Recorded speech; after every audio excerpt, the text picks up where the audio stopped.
The largest coal reserves on the planet are the United States, the Soviet Union, and China. China is undergoing a very major industrial development.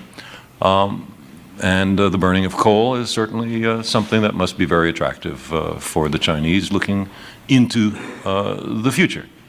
I would say that there is no way to solve this problem, even if the United States and the Soviet Union were to come to a perfectly good accord on this issue without involving China and many other nations that will be developing rapidly in the time period we're talking about. So here is a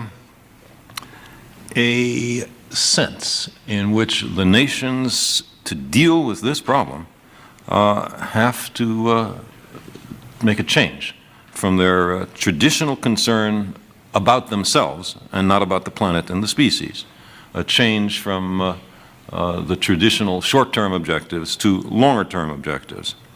And we have to bear in mind that in problems like this, the initial stages of global temperature increase, one region of the planet might benefit while another region of the planet suffers. And there has to be a kind of trading off of benefits and suffering. And that requires a degree of international amity which certainly doesn't exist today. I think that what is essential for this problem is a global consciousness, a view that transcends our exclusive identifications with the generational and political groupings into which by accident we have been born. The solution to these problems requires a perspective that embraces the planet and the future, because we are all in this greenhouse together. Thank you, Mr. Chairman. Coalition forces drive deep into Iraq. Some are reportedly now well advanced on the way to Baghdad. Coalition troops secure vital oil installations, but 30 others are reported on fire.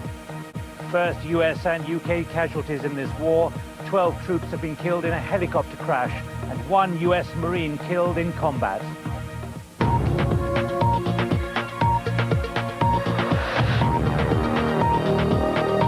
Yoram spent a semester in Beijing studying climate change. We discussed his trip and the state of pollution in China, something we had pondered after a reporting trip to the country a few years ago.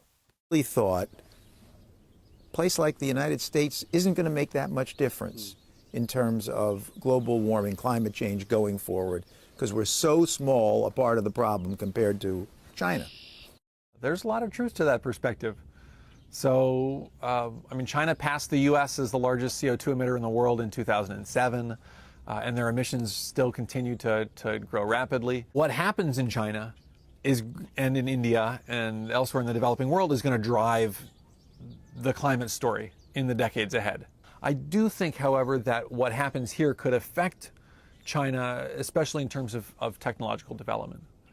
So the happy story that I have about climate change is if we could somehow globally figure out how to produce electricity, especially if we can figure out how to produce electricity without lots of carbon emissions, then we can go a long way towards solving the global warming problem. I was recently at a technology futurism conference, and they were talking about all the free photons that are pouring down on us daily, and that we are beginning to harness them, and we're doing so at a fast enough rate that they'll take care of the whole problem in, 14, 15 years. If solar power keeps coming down and down and down, and it doesn't stop, right? If it just heads towards zero, then sure, I guess eventually then they'll come down below the cost of coal. But what economists like to argue for is that we should drive up the price of fossil fuels to incorporate the external costs associated with climate change and air pollution. And one of the reasons for arguing for that is that by driving up the price of fossil fuels, we will drive innovation. That's the best way to drive down the cost of these alternatives. Welcome from me, Nick Gowing, to Davos in Switzerland at the annual meeting of the World Economic Forum. Among these mountains a year ago, the mood was overflowing wealth, cash and optimism, with better to come. A year later, the world's most important business and political leaders arrived here with crashing markets and fears of a US-led recession and losses of up to $500 billion, a massive figure. It's really hard for any of us to grasp. Then came the Bernanke bombshell from the chairman of the US Federal Reserve, an almost unprecedented 0.75% cut in US interest rates. So we ask, what global financial shocks face us all? Could it become a perfect storm of economic collapse? This is going to be one of the watershed days in financial markets history. It was a manic Monday in the financial markets.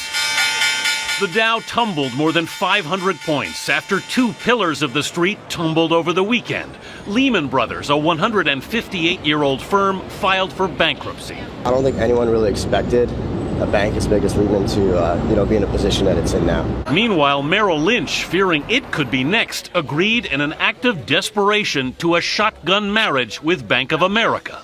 It is definitely a very, very difficult time, and it's not going to get better quickly. So in just 6 months, 3 of the 5 biggest independent firms on Wall Street have now disappeared. Bear Stearns, which collapsed last spring, Lehman Brothers, and Merrill Lynch. The American people can remain confident in the soundness and the resilience of our financial system.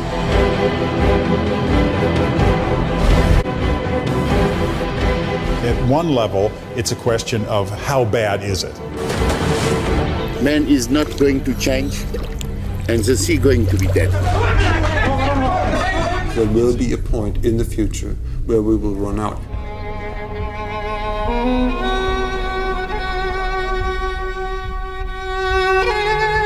What is the tuna that you serve, and how is it caught? The difference between this and other problems is that actually it is relatively simple to solve.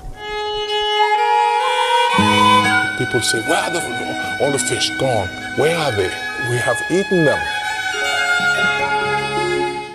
The reason I'm delighted to come here is hopefully for your next generation to understand that the normative ways that power has been exerted up until very recently in the assumptions, in my view, are no longer relevant and appropriate and are actually pretty negative and counterproductive.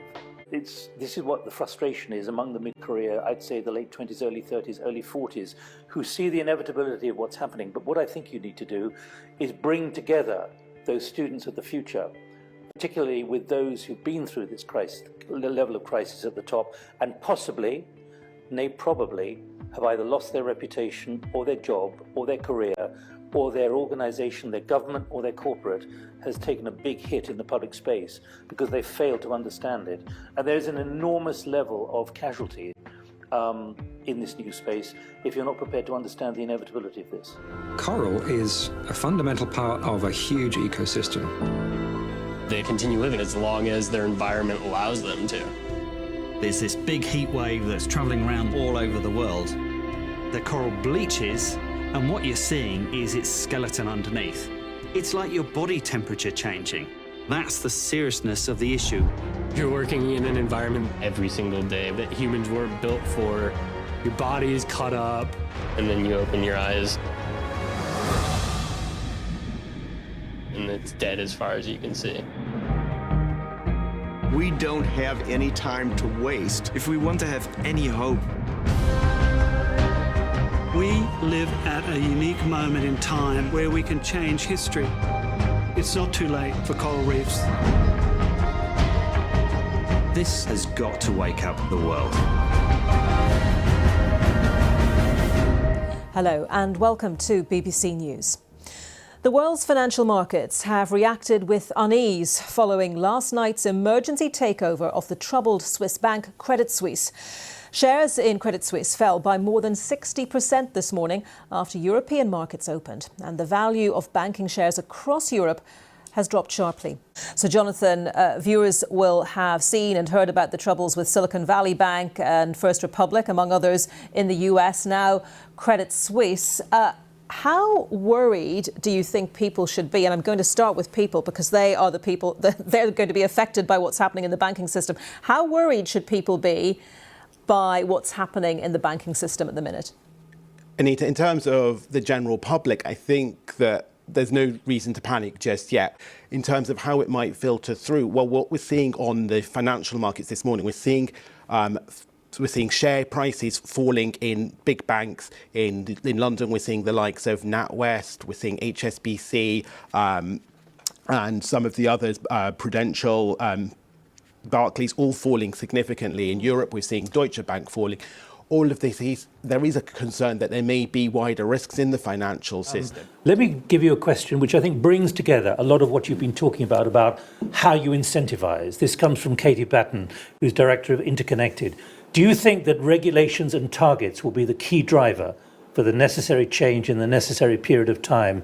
Or is it possible that a greater moral human motivation from leaders to take their organizations beyond the targets is on its way, knowing the rewards will come, even if there's a political price? Katie, it's a fantastic question. So, I'm not dodging it by saying both. But in the following respect, which is first, what we've been talking about is a series of examples of regulations, forward-dated regulations that then pull forward action today, change the economics, get investment at scale.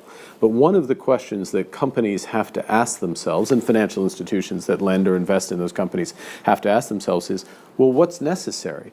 What is the regulation or the consumer behavior that's necessary ultimately for us to get to net zero? And if I think there's the commitment to be there, well, then how do I adjust today before the regulation comes into place? And that's why we put a lot of emphasis on net zero plans. That's why we put a lot of emphasis on forward looking, on scenario analysis and the pathways. And the question for every board and every senior management team is, well, what does your strategy look like? What does your business look like if we collectively, for moral and intergenerational fairness and other reasons, if we do what we need to do in order to get to 1.5 degrees? That's a basic question for every company. We've learned, over the past 30, 40 years that planet Earth is a complex, self-regulating system where you have, the atmosphere, the ice sheets, the oceans, and the living biosphere all interacting together. And these interactions is what determines the state of the planet. And the planet has been in one very desirable state since we left the last ice age. The reason why the planet stays in this desired state is that the large biophysical systems on Earth, like the ice sheets, like the large rainforests, like the big overturning of heat that regulate the El Nino system and the big weather systems in the world, these big tipping element systems, they not only regulate the state of the planet, they have multiple states. They can be in a good state supporting us, but if they're pushed too far, they cross a tipping point and they fall over and start behaving against us instead of helping the planet to stay in a desired state. And that is what we call a tipping point. What determines a tipping point is that the feedbacks that hold the systems in the desired state, which for us means that they cool and dampen when we stress, for example, by burning fossil fuels, remains in that desired state. So, for example, a rainforest, which absorbs carbon, remains in that state thanks to the fact that it self-generates its own rainfall. It's a kind of a self-regulating system which cools the planet by absorbing carbon. If you cut down too many trees, you warm it too much, it starts burning up, it starts drying out, it crosses a tipping point, and it stops this feedback of generating rainfall. It becomes a self-drying system. The feedback changes direction. And we begin this hour with breaking news out of Geneva, a dire message from climate scientists. They warn unprecedented and even irreversible changes are happening to this planet and say it is beyond any doubt that human activity is to blame. Live from London, Dominic, what more can you tell us about the big warnings of this report?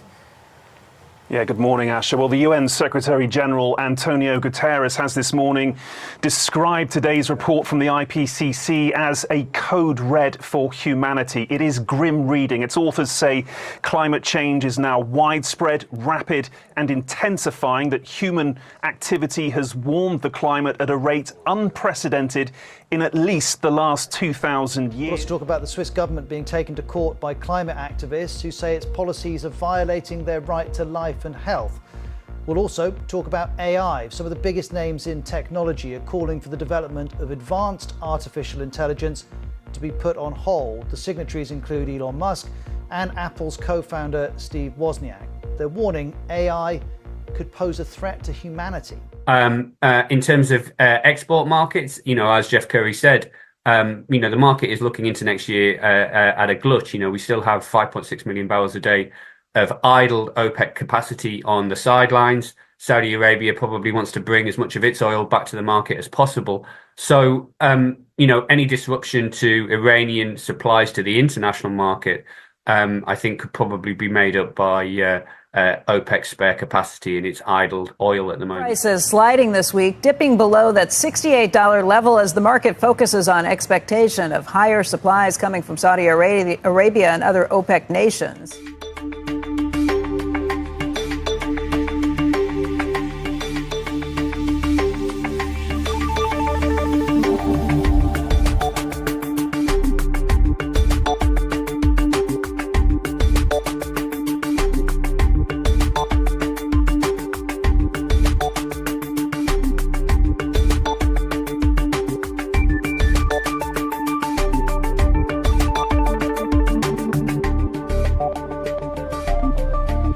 This new study that shows that the world's biggest rainforest, the Amazon, has lost an area the size of Germany and France combined to deforestation in 4 decades. I think it almost needs repeating, doesn't it? The Amazon has lost an area the size of Germany and France combined in 4 decades. Just take us through what's happening to one of the world's most precious resources.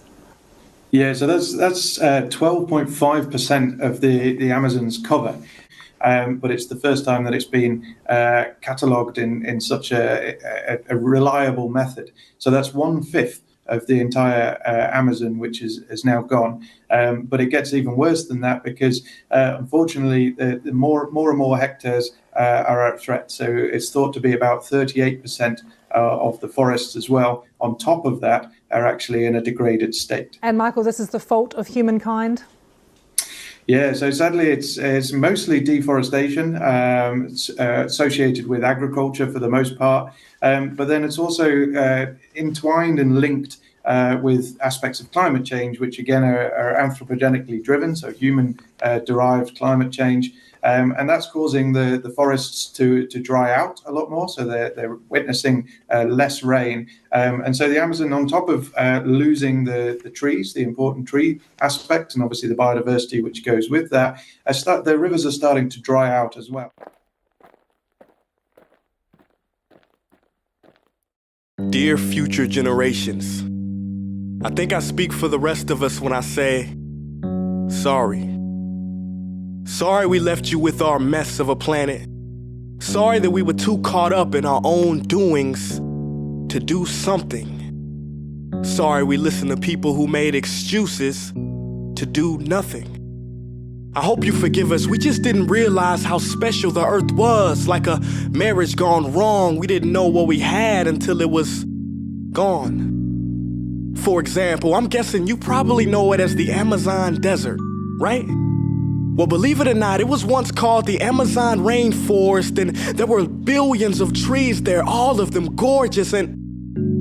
Oh, you don't know much about trees, do you?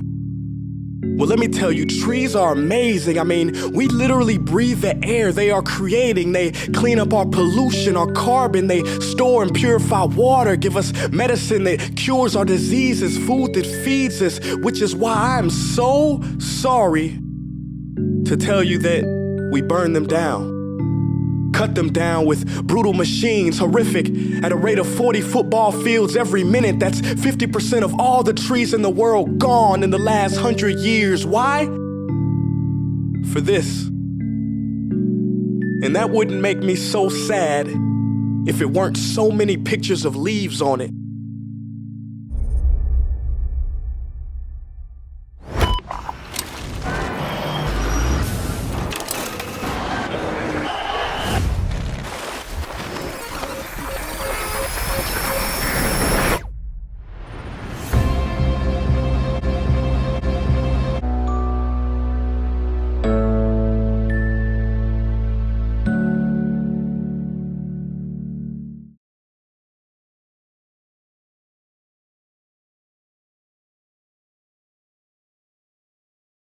Hello, I'm Nick Gowing. Today is January the 1st, 2050.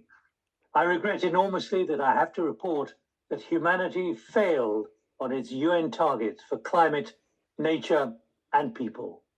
Planet Earth is now uninhabitable for human life. The economic system has been in a state of collapse for the last 30 years, a scenario many a leader presumed was unthinkable. But today, it's over.